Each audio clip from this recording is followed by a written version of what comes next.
Dubai میں ہی یا لاہور آ کے آپ کو اپنی ساری روایات بتائی؟ انہوں نے پاکستان آ کے مجھ سے کانٹیکٹ کیا کہ میں پاکستان آئی ہوں اسپیشل آپ سے علاج کروانے کے لیے، اور میں نے آپ سے ملنا ہے۔ میں نے پھر ان کو ٹائم دیا، وہ اپنی والدہ کے ساتھ بہن کے ساتھ میرے پاس گھر آئیں، اور آپ نے دیکھا ہوگا اس ویڈیو میں کہ میں نے ان کو بغیر ہاتھ لگائے وہ میرے سامنے بیٹھی ہیں، اور میں ان سے کافی فاصلے پہ کھڑا ہوں، اور ایک کالی ڈوری ہے، کالا دھاگا، اور ایک وہ جل رہا ہے، اور اس میں وہ شعلے میں سارا کچھ دیکھ کے بتا رہی ہیں۔ ہوتا یہ ہے، کیا بتا کیا رہی ہیں وہ ویڈیو میں، کیا تھا؟ میں بتاتا ہوں آپ کو، ہوتا یہ ہے کہ جو مریض ہوتا ہے اس کے سر سے پاؤں تک کالا دھاگا ماپ کے، جس میں اکثر گلے میں کالا دھاگا پہنتے ہیں تعویذ کے لیے، ڈوری جس کو بولتے ہیں، تو اس کے اوپر کچھ پڑھ کے تو مریض کو دیتے ہیں، اس کو اپنے جسم پہ رب کر لیں، باڈی پہ نا ایسے ایسے مل لیں، تو ملنے کے بعد اس کے دونوں سروں کو ہم کھینچتے ہیں، تو کہیں پہ نا عجیب سی گرا پڑ جاتی ہے، وہ چیزیں سمجھ لو اس میں پھنس جاتی ہیں، پھر ہم اس کو جلاتے ہیں ڈوری کو۔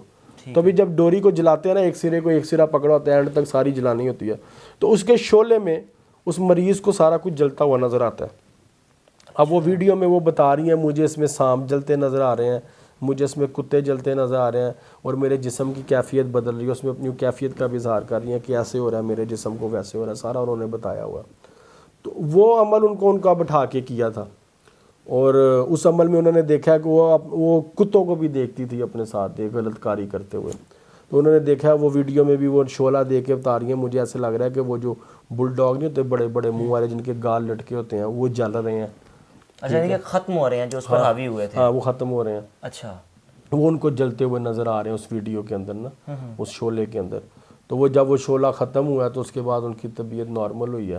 اور اس سے پہلے میں آپ کو مزے کی بات بتاؤں جو میں مینشن کرنا بھول گیا، وہ ہوا یہ کہ میں نے جس دن ان کا یہ سارا پروسیس کرنا تھا، اس کو ایکسرسزم بولتے ہیں، جنات جلانے کے عمل کو ایکسرسزم۔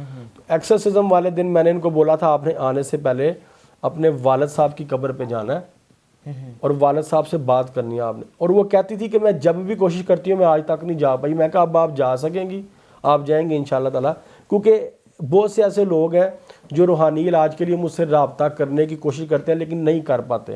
پھر میں نے ان کو ایک آیت بتائی ہے، لا حول ولا قوت الا باللہ العلی العظیم، آپ یہ پڑھیں تو آپ کا مجھ سے رابطہ بھی بحال ہو جائے گا، آپ کے لیے آسانیاں پیدا ہوں گی۔ میں نے ان سے کہا، میں کہا آپ نے یہ آیت پڑھنی ہے، آیت پڑھنے کے بعد آپ نے اپنی والد صاحب کی قبر پہ جانا ہے، والد صاحب کو سلام کہنا اور کہنا والد صاحب مجھے سلام کا جواب چاہیے، وہ آپ کو جواب نہیں ملے گا۔ پھر میں نے اس کو کہا کہ اپنے والد صاحب سے کہنا ہے کہ جو آپ کے ساتھ چیزیں تھیں آپ اپنے حمزاد کو کہ ان سے الگ ہو جائے، ان کا حمزاد تو انسان تو مر گیا لیکن حمزاد زندہ رہتا ہے، حمزاد نہیں مرتا۔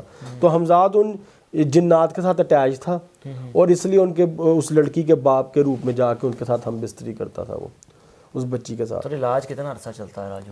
میں بتانے لگا ہوں آپ کو۔ میں نے پھر اسے کہا کہ میں نے کہا جب قبر پہ جاؤ گی تو ایسے کرنا ہے۔ اس نے قبر پہ جا کے جب والد صاحب کو سلام کیا تو اس نے کہا مجھے جواب چاہیے، تو کہتی ہے کہ دائیں بائیں سب کچھ ساکن تھا، لیکن جو میرے والد صاحب کی قبر کے سر کی طرف ایک درخت تھا وہاں سے کوئی چیز آ کے گری تھی قبر کے اوپر۔ اس کے بعد پھر میں نے بات کرنی شروع کی کہ جو آپ کے جنات ہیں ان کو آپ آزاد کریں، اپنے حمزاد کو کہیں کہ وہ ان کے ساتھ سے الگ ہو جائے۔ میں نے کہا بس آپ نے 3 بار یہ سٹیٹمنٹ وہاں دہرا کے آ جانا ہے۔ تو وہ وہاں پہ یہ سٹیٹمنٹ دہرا کے آئی تھی، اور آنے کے بعد پھر اس کو بولا میں نے کہ وہاں سے واپسی پہ صدقہ دے کے تو پھر میرے پاس آ جانا، پھر آپ کا ایکسرسزم کریں گے۔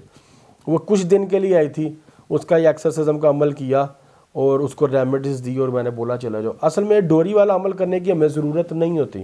اچھا، ڈوری والا عمل کچھ لوگ ایسے ہوتے ہیں جو کہتے ہیں جی ہم اپنے مائنڈ کی نا مینٹل سیٹسفیکشن چاہتے ہیں، ٹھیک ہے، اس کی وجہ سے آپ ہمارے سامنے کریں، ہم یہ کام پس پردہ کرتے ہیں۔ لیکن کچھ لوگ ہوتے ہیں جو کہتے ہیں جی ہماری آنکھوں کے سامنے کریں، ہم چاہتے ہیں۔ اصل میں وجود جو ہے نا ان چیزوں کا وہ انسان کے دماغ کو قابو میں رکھتا ہے، ٹھیک ہے۔ تو وہ چاہتی تھی، ان کی خواہش تھی کہ جی میرے سامنے کریں، تو 3 دن رکی تھی۔ میرا خیال ہے یہ ایکسرسزم کرنے کے ویری نیکسٹ ڈے ان کی رات کی فلائٹ تھی واپسی، صرف 2-3 دن کے اندر 2-3 دن کے اندر وہ چلی گئی تھی، اور پھر ریمیڈیز یوز کرتی تھی۔ اچھا، باڈی کی پیوریفیکیشن ضروری ہوتی ہے، خون میں اثرات ہوتے ہیں جسم میں، دوبارہ نہ وہ چیزیں آ سکے، تعویذ پہن کے رکھنا۔ تو یہ ساری چیزیں میں نے ان کو دی تھی۔ نہیں تو جنات اس کے اندر سے نکال دی تو آپ کو نہیں خوف آیا؟ کیا کیا تھا مجھ سے؟ اصل میں ہوتا یہ ہے کہ اللہ تعالیٰ کو سب مانتے ہیں حارث، اللہ تعالیٰ سے اختلاف دنیا کے کسی مذہب کا نہیں ہے، اللہ تعالیٰ کو سب مانتے ہیں۔ بات آتی ہے کہ اللہ تعالیٰ نے دنیا میں ہمیں وسیلے دیے ہیں، ہم نے ان پہ ڈیپینڈ کرتے ہوئے اللہ تو اپروچ کرنا ہے، ہماری وہ اپروچ سٹرونگ ہے، ہماری وہ اپروچ ہے اہل بیت مولا علی. ٹھیک ہے, اب مولا علی کی ایک جنگ ہے جنات کے ساتھ بیر العلم کنویں کے اندر. مولا علی نے 20,000 جنات کو مارا, اور مارنے کے بعد اس قبیلے کے سردار نے اسلام قبول کیا تو مولا نے ان کو معاف کر دیا, پیچ اپ ہو گیا. اور پھر وہ قبیلے کا سردار بنا, اس کا نام تھا ظافر جن, اور وہ کربلا میں امام حسین کی مدد کے لیے بھی آیا تھا. تو امام حسین نے کہا تھا نہیں تمہاری ان کے ساتھ لشکر یزید کے ساتھ جنگ نہیں بنتی کیونکہ وہ تمہیں دیکھ نہیں سکتے. ٹھیک ہے, تو اس نے ٹیلے پہ بیٹھ کے پوری جنگ کا منظر دیکھا ہوا ہے ظافر جن نے. تو یہ جو ہستیاں نا, ان ہستیوں پہ ہم ڈیپینڈ کرتے ہیں, ان کو ہم ایز اے وسیلہ لیتے ہیں. مولا علی جیسی ہستی کو شیر خدا ہے نا, خانہ کعبہ میں پیدا ہوئے, اتنے ان کے مقام ہے, اتنا درجہ بلند ہے. تو ہمارا ان ہستیوں کے ساتھ ایک ایفیلیشن ہے اور ہمارا عقیدہ اسٹرانگ ہے. جنات شیطان سے لڑنے کے لیے یہ ہونا بہت ضروری ہے. دیکھیں اللہ تعالیٰ ڈائریکٹ زمین پہ نہیں کچھ کرنے آتے, نہ کبھی آئے ہیں, وسیلہ بناتے ہیں. اللہ تعالیٰ بادشاہ کو زیب بھی نہیں دیتا کوئی کام خود کرے, اس نے پوری کائنات کا ایک سسٹم ڈیولپ کر دیا ہوا ہے. بارش برسانے والا فرشتہ الگ ہے, ہوا چلانے والا الگ ہے, سورج طلوع کرنے والا غروب کرنے والا, ہوتا اللہ کے حکم سے ہے, لیکن اللہ نے نظام بنایا نا. دیکھیں قرآن میں اللہ کہہ رہا ہے میں تمہاری شہر سے زیادہ قریب ہوں تمہارے, لیکن روح قبض کرنے کے لیے اسرائیل کو بھیجتا ہے. ٹھیک ہے ناظرین, یہ آپ کے سمجھنے کے لیے بہت ضروری ہے.